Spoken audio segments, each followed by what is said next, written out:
mic input ito. So ang gagawin ko para lang mapasample sa inyo, i-crank down ko siya sagad yung mic input para mahina siya, okay? Susubukan ulit natin. So stop ko muna tong video na to. Lipat tayo dito sa ating audio interface. Alright, so ngayon nag-shift na tayo dito sa ating audio mixer. Ang gamit ko ng microphone ngayon ay dynamic microphone. Kaya kung papansin nyo, medyo iba na yung sound natin. Dahil yan sa dynamic microphone.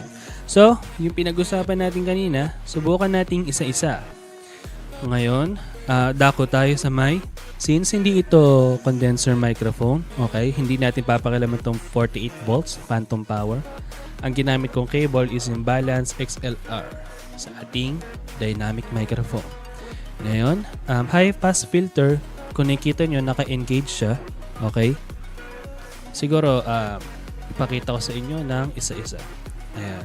Papansin nyo, naka-engage ang ating high pass filter.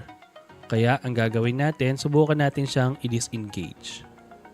Okay?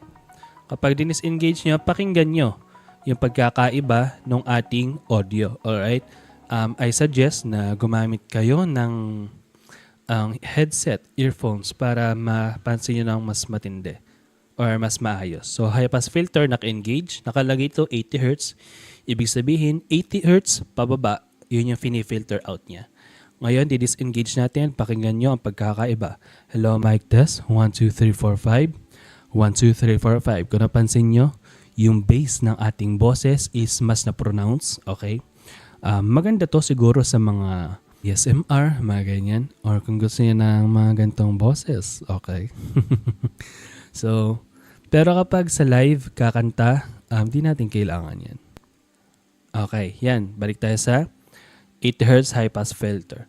Ngayon, dito tayo sa pad. Once that pag naka-disengage siya, yung normal na signal lang niya. Halimbawa, ngayon, masyadong malakas yung audio nyo. Okay? I-engage natin to. Papansin nyo yung volume bababa. Okay? 1, 2, 3, 4, 5. Diba? Napansin nyo humina yung input ng ating microphone. Iyan ay dahil itong pad na to, binabawasan niya ng 25 or negative 26 dB. Binabawasan niya 26 dB yung lakas ng input ng ating microphone. So, i-disengage ulit natin to. Hello, mic test. Ngayon, dako tayo dito sa ating gain knob. So, papansin nyo, pang papatayin ko to, mawawala yung ating audio. Okay? 1, 2, 3, 4, 5. 1, 2, 3, 4, 5. Hello, mic test. Wala nang sound. Hello, mic test. 1, 2, 3, 4, 5. 1, 2, 3, 4, 5. Okay? So, habang nilalakasan natin to, lumalakas yung microphone natin. And watch out tayo dito. Huwag natin paabutin ng red. Pakinggan nyo kung aabot ng red. Okay? So, medyo malakas to. So, ingat lang kayo. 1, 2, 3, 4, 5. 1, 2, 3, 4, 5. Okay? Papansin nyo, peaking ang ating sound. Masakit sa tenga, basag na siya. So, normal talking voice, hihinaan natin. 1, 2, 3, 4, 5. 1, 2, 3, 4, 5. Hello, mic test. 1, 2, 3, 4, 5. 1, 2, 3, 4, 5. Hello, mic test. 1, 2, 3, 4, 5. I think okay na yan. Ating audio. Okay? Dito tayo sa ating 3-band EQ. Okay? Ngayon, subukan nating pakilaman tong high na equalizer. Tingnan natin kung ano mangyayari sa ating audio. 1, 2, 3, 4, 5. 1, 2, 3, 4, 5. Okay? Kung napansin nyo, mas naging detailed yung ating audio. Pero once na nasobrahan tayo dito, magkokosto, halimbawa, nasa live kayo, magkokos ito ng feedback. Alright? So, ingat kayo dyan. Though maganda siya, lalong-lalo sa mga dynamic microphone, pero pag napasobra, lahat ng sobra masama. Subukan nating hinaan, 1, 2, 3, 4, 5. Nawalan ng details yung ating microphone, naging muffled, tama? So, balik natin sa 12 o'clock. Mid-range, okay, mid-frequency. Lakasan natin, 1, 2, 3, 4, 5. O, diba? Papansin nyo, naging boxy yung ating audio. So, may tamang paraan ng paggamit nito, okay? Kung ang tunog ng microphone nyo is ganito, 1, 2, 3, 4, 5, pwede nyo siyang dagdagan. Okay? 1, 2, 3, 4, 5. So, ngayon, lagay lang natin sa gitna. Punta tayo ngayon sa low frequency. I-boost natin, 1, 2, 3, 4, 5, 1, 2, 3, 4, 5. Ito, muffled din yung sound niya pag napasobra, okay? Pag hininaan natin, 1, 2, 3, 4, 5. Hindi na siya muffled, pero nawala naman siya ng body. Okay, body sa sound. So, 1, 2, 3, 4, 5. Balik na sa gitna. Ngayon, dito tayo muna sa may level. Tingnan nyo, naka-max siya. Pero kapag hininaan ko to, 1, 2, 3, 4, 5. 1, 2, 3, 4, 5. 1, 2, 3, 4, 5. Okay? Kung napansin nyo, nawala yung sound niya. Okay? May mga purpose yan. Halimbawa, may nagsasalita, then yung microphone na to hindi ginagamit. Ang ginagamit na nagsasalita, itong second, nag-feedback siya. Okay? Patayin nyo muna. So, may purpose yan. Maraming purpose yan. Okay? Dito tayo sa effects. Ito yung sinasabi ko. Okay? Ngayon, subukan natin lagyan muna ng effects para makita nyo yung para saan yon. So, max natin tong effects for the sake of this test lang. Kaya min-max natin. Okay? Pakinggan nyo yung effects natin sa number 21. Ang effects natin sa number 21 is, anong effects yan? Karaoke 1. Papansin nyo, karaoke 1 yung effects natin. Ito ang ating sound test. 1, 2, 3, 4, 5. O, di ba? Meron na siyang effects. Parang kukunin na tayo ng langit. 1, 2, 3, 4, 5. Hinaan natin. Okay? Ngayon, subukan natin lagyan. Pero, pakilaman natin yung mga knobs dito. 1, 2, 3, 4, 5. Papansin nyo, nabawasan din siya. So, anong pinagkaiba nito at ito? Okay? So, ito, ang control lang nito is itong channel lang, yung microphone. Hindi niya control to. Pero once ito, level nito, control nito, yung dalawa. Pag pinatay mo to, mawawala yung effects ito at mawawala din yung effects ito.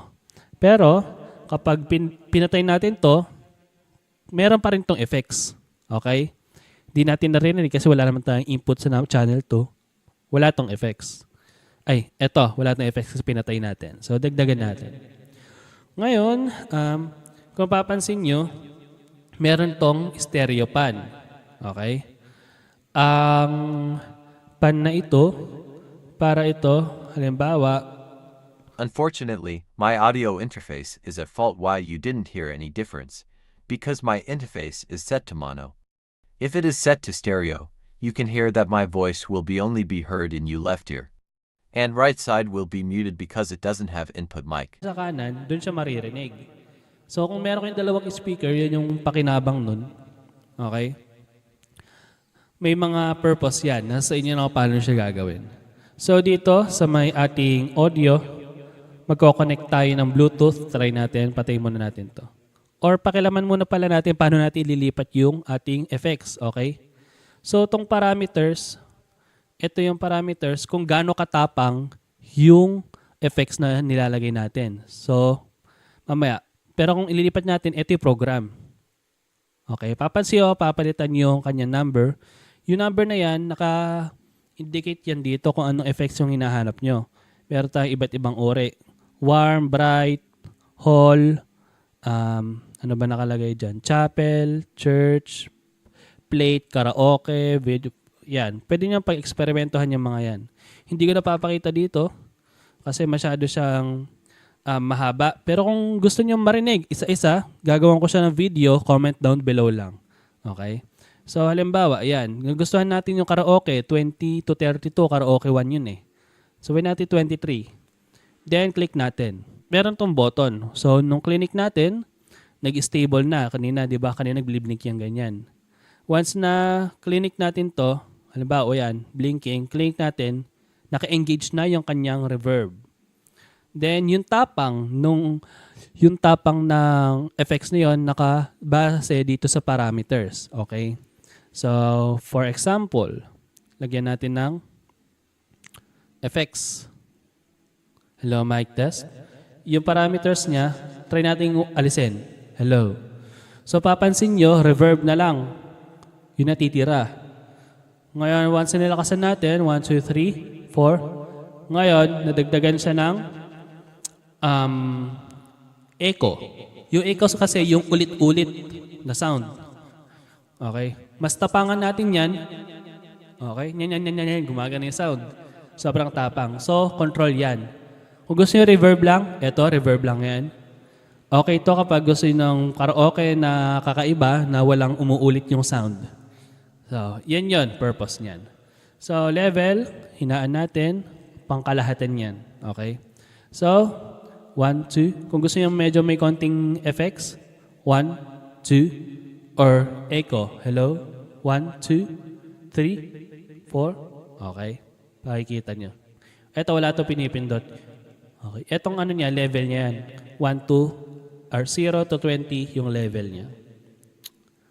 Okay? So, patayin muna natin yung kanyang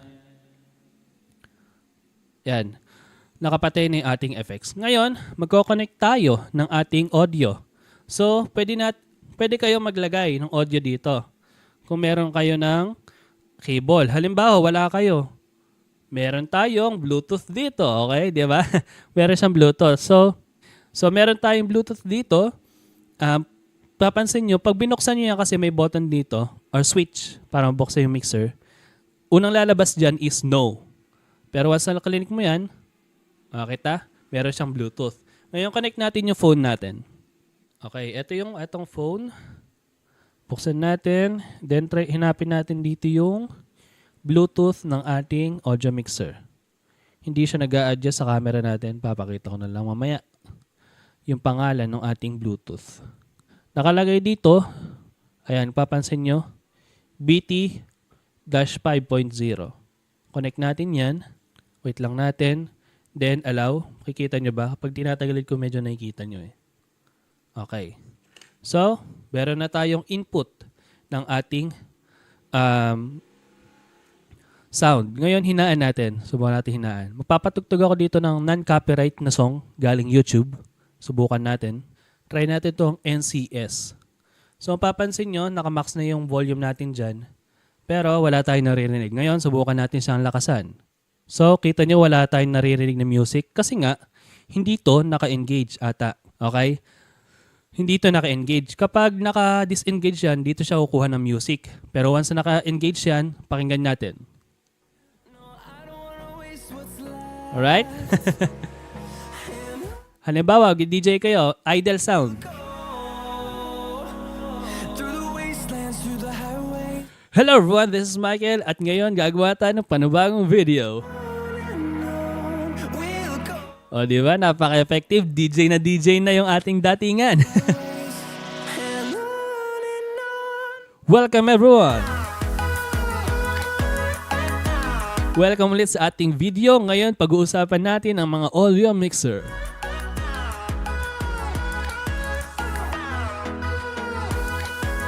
O, di ba? Ganda. Para DJ na rin kayo. Ngayon, lagyan natin ng effects. Hello, mic test. Lagyan natin ng effects. Gusto ko, reverb. Hello, mic test. Ngayon, lagyan natin ng, para kunwari kumakanta tayo. Okay ba yung sound niya? May reverb pa siya ng konti. Ay, echo. Hello.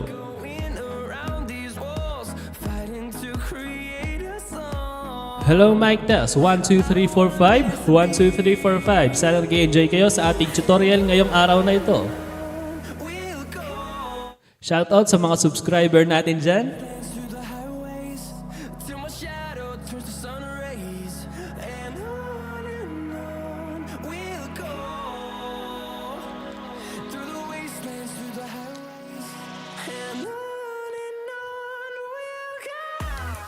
Hello, mic test. So, medyo nalalakasan ako sa earphone nyo, hinaan nyo lang to. Kayo, din nyo napapansin, pero ako, sa earphone ko dito, humihina siya. Kung papansin nyo, meron akong adapter dito. Okay? Okay. So, yan. Gumagana siya. Bluetooth lang yan, guys. So, ang Bluetooth niya is BT-5.0. Okay? So, pinatay ko yung music. Okay? Ayos na ayos, di ba? So, yun purpose na ating Bluetooth. So, eto, papansin nyo, meron tong fader. Pag hinanaan ko ito, mawala yung boss natin. Yes, di ba? Nawala. Kasama na rin lahat yan ng mga music natin. Halimbawa, yan. Kailangan nyo ng biglang walang sound. Okay? Lahat yan. Ngayon, pakialaman natin to. Patugtog lang tayo ng konti dito para medyo meron tayong basis. Okay? Subukan natin siyang pakilaman dito sa EQ. Try nating babaan tong mid. Hello, mic test. 1, 2, 3, 4, 5. 1, 2, 3, 4, 5. Kung napansin nyo, pati yung microphone natin naalis, di ba? Pati yung music natin. O, di ba? Pati yung music natin naapektuhan siya. Try natin tong high. Okay, naging detailed yung music natin, pati yung ating boses. Ibig sabihin, yung pinapakilaman ng EQ na to, overall, lahat na. Try natin tong bass. Okay, naging bassy. Parang naging nasa studio na tayo or nasa outside. Ayan o. Tugtugan ng pang outdoor yan, outdoor. Diba? Napaka-useful. Ito, boxy yung sound, mid-frequency. Ayaw natin yan pag boxy. Parang parang low quality. May mga 1990s ata, uso yung mga V na shape ng EQ. Try natin. O, diba? Napakalinis niya, bassy pero may details. Ganyan, V. Uso yung ganitong equalizer dati sa 1990s. Ganyan. Hello, mic test. Okay. Para ako nasa bumalik sa nakaraan. Sorry na guys, medyo nag-enjoy ako kasi sa EQ eh. Parang sarap laruin. So, kung gusto nyo ng live, okay? Kung gusto nyo ng live na paano to i-connect sa ating cellphone para mag-live, subscribe tayo guys at gagawan natin yan ng review. Kasi 5 years ago, gumawa rin ako ng tutorial niyan nandito.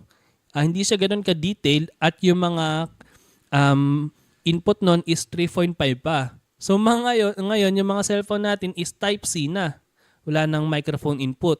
So di na natin magagawa yung tutorial na yon or di na natin masusundan yung tutorial ng 100%. Pero dahil sa meron tayong bagong audio mixer, meron na siyang echo, reverb, lahat-lahat na nandito na, gagawa natin yan ng video. So paano mag-Facebook Live ng ganong setup, Type-C at itong mixer na to. At paano din natin siya i-connect dito sa PC natin, yung papansin nyo, di ba? Gagawa ko siya ng tutorial. Hello, so yun, medyo nag-enjoy tayo doon. Medyo nag-enjoy ako sa ating tutorial para sa mixer na ito. So, kung gusto niyo ng ganitong sound ng microphone, pwede kayong gumamit ng dynamic microphone. Okay? Meron nung review sa dynamic microphone na to. Ito ay Kevlar PM830. Okay? So, lagyan natin ng sound ulit habang mag-exit tayo sa video na to. Alright, DJ na!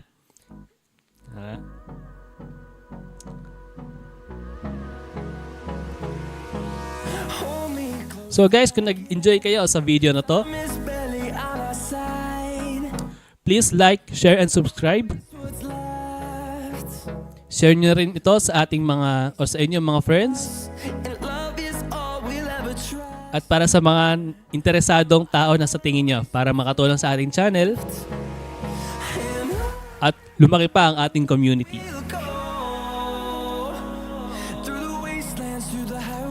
So hanggang dyan lang muna guys. Ingat kayo. Sana nakatulong ang video na to. So, see you again sa ating susunod na video.